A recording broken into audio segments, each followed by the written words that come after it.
Dirt Trax is sponsored by Can-Am. The ride says it all.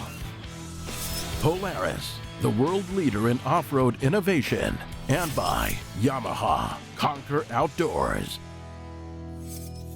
I get a lot of opportunities to hang out with some pretty unique and talented folks. And when I found out that we were going to have the opportunity to ride with Can-Am sponsored number 32 NASCAR Cup driver Matt DiBenedetto, I pushed Luke out of the way and jumped in line. So the short story of how I got into racing is I grew up riding four-wheelers, dirt bikes. I was just a gearhead. None of my parents or anybody ever watched NASCAR or any form of racing at all. I tell everybody I must be adopted. And so I played baseball, and then a friend that I played baseball with, they actually raced at our local dirt track. So my dad at our little baseball award ceremonies would be like, this is my little Jeff Gordon. He likes baseball, but he loves racing. My dad happened to be flipping through the channels one day and passed by NASCAR, and I made him watch it every single weekend religiously. And he was like, what in the heck do you want to watch that for? So that's how it got started, and then I started racing at the local dirt track, and the rest is history. So we were naive enough to, we were winning everything out there, naive enough to pick up and move all the way across country and pursue it and try and be one of 40 in the world out here in North Carolina. I knew I wanted to be along for this ride, but when you're out with a guy like Matt who can drive with the skill of a surgeon, you don't want to have just any old ride. So a quick call to Can-Am, and they hooked me up with a beautiful 2017 Maverick X3 Xrs, fully accessorized with the new Lone Star Racing accessories and sporting all the horsepower I could ever ask for. With Matt piloting his personal X3, I knew that this was going to be a great day. But at the back of my mind, I was wondering just how close to home off-road riding was for Matt.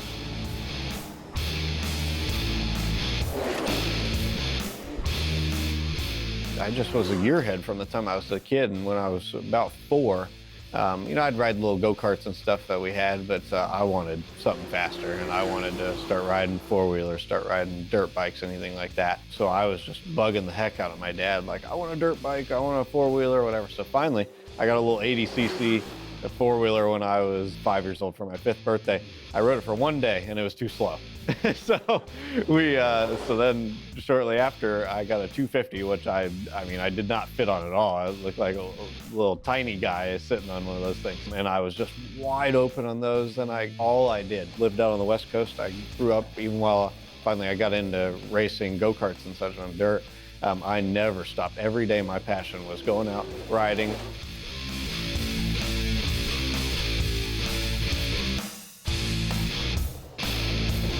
I bought a tractor when I was 11 years old with my race winnings, building jumps. It just was never enough for me.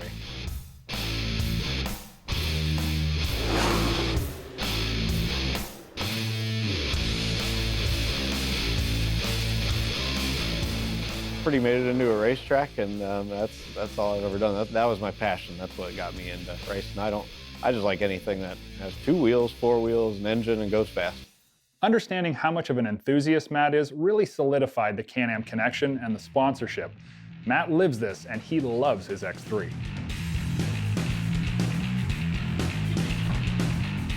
Yeah, it's cool having Can-Am as a sponsor, because it's so easy to represent a brand that just is part of your lifestyle. That's part of my life, so it was way too cool of a fit.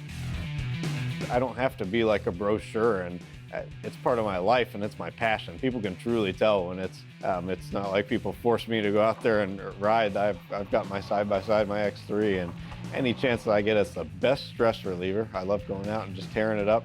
I found out it's a really good date for my wife and I too. I didn't really think about that aspect of it. It is so much fun for us to go out there and just spend a couple of days riding and relieving a lot of stress, not worrying about all the chaos and all the stress of the NASCAR world. So it was just too cool of a partnership, and it fit too perfectly. Oh, it was definitely plenty of fun. Yeah, see, I'm not graceful with anything I do on this. My theory is you just use momentum to your advantage. So I decided to hold it wide open, going through the sand and a bunch of water, so we get all muddy, and then roll through the water and then just get covered head to toe and get soaked, and it cleans us off. That's the way to do it, man. How about you? Oh yeah, it was fun. Are you bathing now? For sure. I like it though. Dirt Trax is sponsored by Princess Auto, a unique world of equipment, tools, and more. Matt's wife Taylor was along for the ride, and it was really cool to see that they love riding together this much, even if it does get a little rough at times.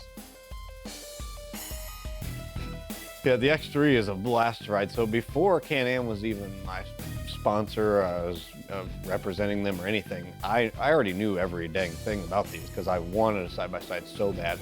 I love the Can-Am. When they came out the X3, I was like, boom, that's exactly what I want. Because you feel like you're actually sitting down in a race car. You know, the seats are ready for the 4-point harnesses and everything. So I already had my dream X3 already mapped out. And then sure enough, I get with my team and Can-Am's our sponsor. I was like, oh man, this is heaven for me right here. So I started bugging them from day one, like, I want one now. And it's cool though, it's perfect because I can get out there and represent them by actually riding it, and I love it. But it's cool. Mine is obviously tricked out pretty good. I wanted quite a few accessories on it, and they hooked me up with everything and more. It's got the front bumper, the front intrusion bars, the LED bar, the 4-point harnesses were a must, especially with the way that I drive things, wrapped just like my number 32 Can-Am Kappa race car. So I can't drive down the road without getting stopped. People see this thing, they're parking beside it, looking at it, taking pictures, video. It's an eye catcher being wrapped like my race car and all accessorized up. It's cool.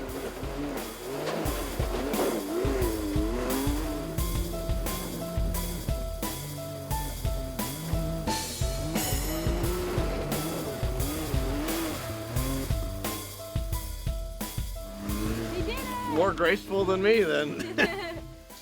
See, I just do the wide open, all momentum approach. He did it like nice and gracefully, not my style. After tackling some pretty gnarly hill climbs, I really wanted to see if Matt would open up the X3 and showcase his NASCAR racing talents. Because how often do you get a guy like this able to show you what he can do off-road?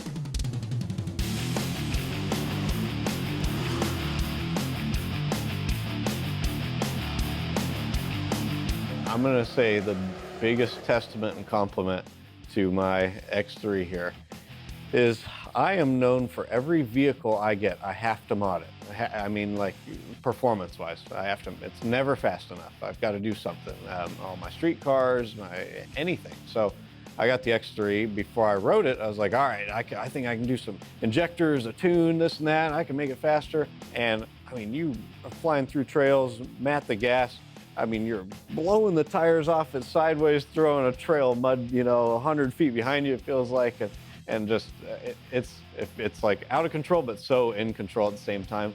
And it's the first vehicle I've ever gotten where, other than the exterior, all the accessories, performance-wise, I was like, perfect, leave it right there, don't touch it. It's got way more power than you need. And I'd never really rode side-by-sides much before I got it. I just wanted one terribly. And the things that surprised me the most, you put it in 4-wheel drive and low, it feels like you could darn near climb a tree. Done hill climbs like I did today, I mean, you think there's absolutely no way that you can do them. But I started off doing some hill climbs and such, like I'd find stuff, be like, oh, okay, I don't think I can make it up that. It would go up it like it was nothing. I was almost disappointed, like, wow, that was way too easy. Those were my biggest surprises, and then how much power it has, the power to weight on it was absolutely ridiculous. And also how comfortable it is to drive. It doesn't beat you to death. You can ride for a full day and you don't feel sore all over. Like, it took me a while to get used to flying up on stuff 80 miles an hour or something, and you're coming up on a big rut or a little jump and you brace up for it just naturally because you see what's coming. Well, they have like 24 inches of suspension travel, so it's just like, it just cruises right over it like it was nothing. You're like, wow, it's so nice. So the technology is unreal.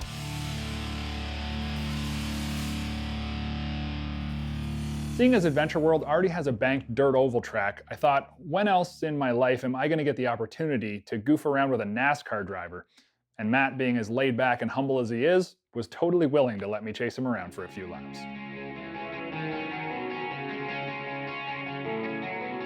Grew up in a normal background. My dad fixes washers and dryers for a living, so it's not like we came from millions of dollars. So I come from just regular background, and I'm appreciative of that because I've had to work so hard to get here today and do a lot of things differently, and we didn't have money to just bring the teams and get me there, but it's a lot better because you have to work the old school way. to get there, but you know, that also relates to making you never forget where you came from. And I was raised differently than to treat anybody with disrespect, no matter who it is, no matter if cameras are rolling or not or whatever. You got to be true to yourself all the time. What's going on, man? Oh, just hanging out, ready to wheel it here. I may have overdid it just a little bit in one corner. Found a slick spot. Act like yourself. It doesn't matter what's going on. So that's just how I choose to live my life. My friends and wife, especially my wife, gives me a hard time. She's like, I'll have a friend come over. She's like, how'd you meet him? I'm like, oh, it's my buddy I met that was the manager at the buckle store in the mall. How'd you meet him? Oh, I met him out at a car show. She's just like, you just talk to everybody, don't you? And I'm like, hey, it's part of life. You got to enjoy it and just be real and true to yourself and not act any different under any circumstance. Dirt Trax is sponsored by MVRP Power Sports, race-inspired performance. Today I'm back at it for part 6 of the mud racing build. This might be the largest build we've ever done on Dirt Trax, and I know that everyone's anxious for me to get out and test this thing, but the truth is, there's a few more pieces that I want to get done before we go to that point. Today I'll be tackling a couple of the big installs, but prior to putting back any plastics, I need to do one thing that's easy to overlook but very important to do. Dielectric grease in all your electrical connectors is not hard to do and can save you a lot of time and money down the road. Considering we're racing this vehicle in the mud, it's going to get wet, so we need to account for that, and with the connectors filled, there won't be room for the water to get in. It's cheap insurance for your electric parts and doesn't take very long to accomplish. Mud racing involves a lot of, mud. And to keep that mud out of not just the electronics, but also the differentials, the CVT, as well as the engine intake, it's the job of a quality snorkel kit. I've worked with SYA in the past. Kyle from SnorkelYourATV.com has always had quality kits, and the new Warrior Riser Kit for the Gen 1s is everything you need and a good bit of style at the same time. While the red coloration was done custom by SYA for our build, the kit otherwise comes totally complete and ready to install, and includes full color instructions. One of the really nice things about the SYA kit is that it comes 95% pre-assembled, and any of the bends that you have to make are already pre-glued. Any of the other junctions that are made are all glueless, meaning that you can get this thing out of there if you need to do some work. Now, because the only drilled holes are in the upper pod plastics, it means I can install the snorkel kit with the plastics still off. The pod has mounting tabs that will line up to ensure I have everything installed properly. The center engine intake is a full 2-inch and does not restrict flow from the stock at all, so you don't have to tune for this kit. The CVT intake and exhaust are both 1.5 inches and offer ample airflow. The rubber junctions on this snorkel kit look to be super beefy and really durable. Now, the Warrior Risers, after installing them, we can run our vent lines and go right up the backside. They have little reliefs that the vent lines fit right into. The vent lines may have been redone on this bike some time ago, but we're going to put new stuff on just to be sure that it's all done properly, it's secured really well, and it's new. Many kits just have the vent lines coming up and then they bundle them in a zip tie to one of the snorkels, but the Warrior Risers feature a built-in vent channel that allows 2 lines per risers. For a Can-Am with the updated tank and fuel pump will be one less, but adding the extra vent line for good looks is totally acceptable. The finished vent lines look super clean and they are secure. The final step is to attach the wear tips to the Warrior Risers. Included in the kit is a special outerwears material that can be installed onto the CVT and engine intake and add an extra layer of water and debris protection. With the kit finished up, it's clean, professional, and most importantly, functional. While we're up front, I figured we better do something about the radiator. While this has been upgraded from stock, it's down low and can easily get plugged, so we better put that thing up top for a relocate. And Rubberdown Customs came to the party again with a really cool rad relocate kit. Available for pretty much every ATV and side-by-side, Rubberdown not only offers you options, they offer you custom graphics for your rad cover. I asked if they could do the Dirt Trax DT symbol, and as you see, they can do that, no problem at all. For a small fee, they will custom cut your cover and offer a variety of background mesh accents to make your build totally custom to you. The next step is to get the main bracketry installed and then mount up the rad and fan, so let's go ahead and do just that. This kit is really easy to install. Once our stock rad is out of the way, it's time to put the plastics and front rack back on the ATV. With those securely in place, we can mount up and relocate the base plates, leaving everything just a little bit loose. Now the cool part. This is a tilting XMR style kit, so you can access your rad easily after installation for maintenance and cleaning. This is a very cool feature and makes the Rubberdown kit super functional. The hinges are easy to install, and at this point it's on with the cover and in with the rad. Now on the non-tilting kits, we have to account for plumbing before we put the rad and the rad relocate up on the front. But because this kit tilts forwards, it's super easy to plumb it after we'd installed just by tipping it forwards and looking for the right placement for the lines. With the rad tilted up, we can locate the easiest path for the rad hoses and the electrical plug for the fan. Drilling is made simple, and at this point, you can decide if you want to keep or ditch the plastic center cover. It requires more holes to be cut and special attention taken for routing, and in racing applications, we just don't need it. Once we've cut and plumbed the rad, then it's time to fill it and also burp it. Be sure to check the rad level over the next few rides after installing a relocate in case of trapped air releasing.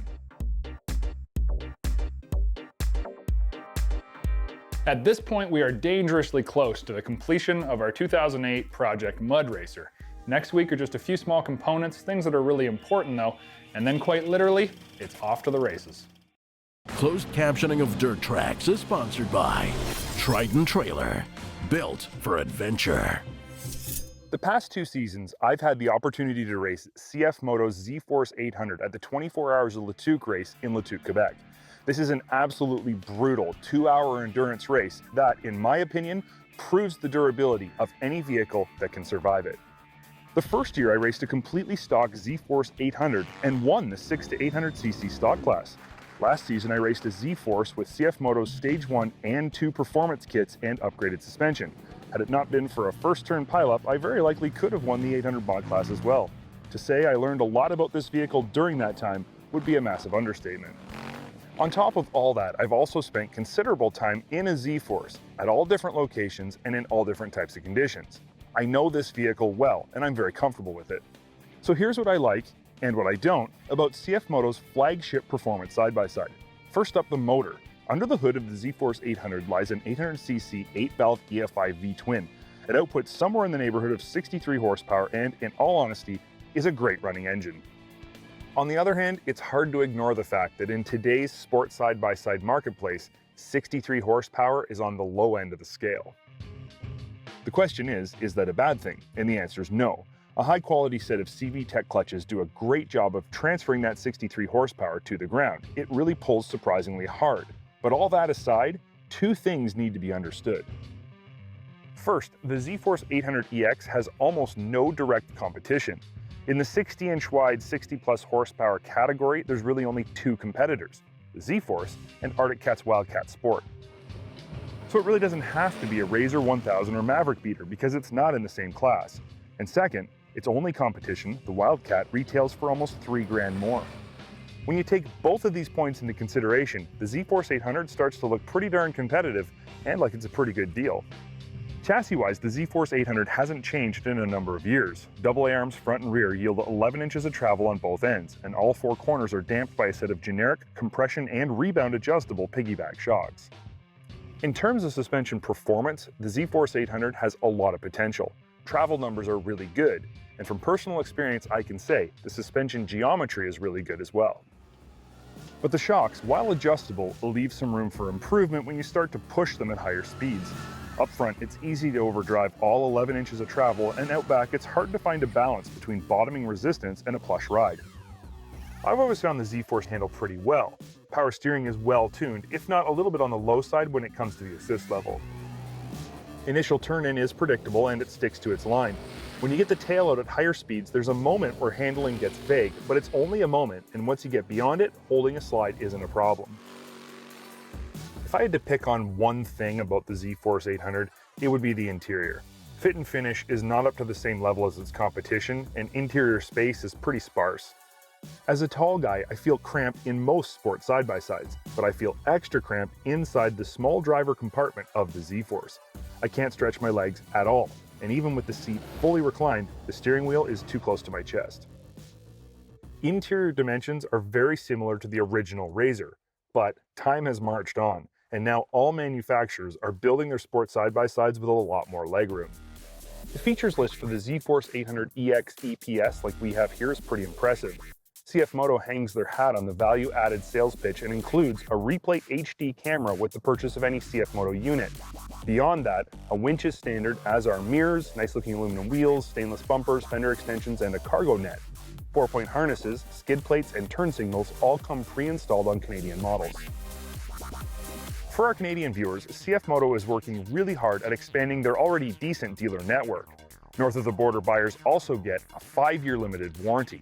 So if you're Canadian, there's actually quite a few perks to buying a CFMOTO. For all North Americans, the ZFORCE 800 EX EPS is cheaper than its competition, by a lot, and you get more for your money in terms of features. These are good things. At the end of the day, the question that needs to be asked, though, is whether or not you feel comfortable buying a CFMOTO, a company that, despite being around for nearly a decade in North America and a lot longer overseas, is still very new to most. Should you buy one? Well, if the lower price and long list of features appeals to you, and if you have a local dealer, I think you should seriously consider taking a look at one. Because in my experience, the ZFORCE 800 EX EPS is one tough vehicle. Dirt Trax Television has been sponsored by Polaris, the world leader in off-road innovation, Can-Am, the ride says it all, and by Textron Off-Road, driven by the bold.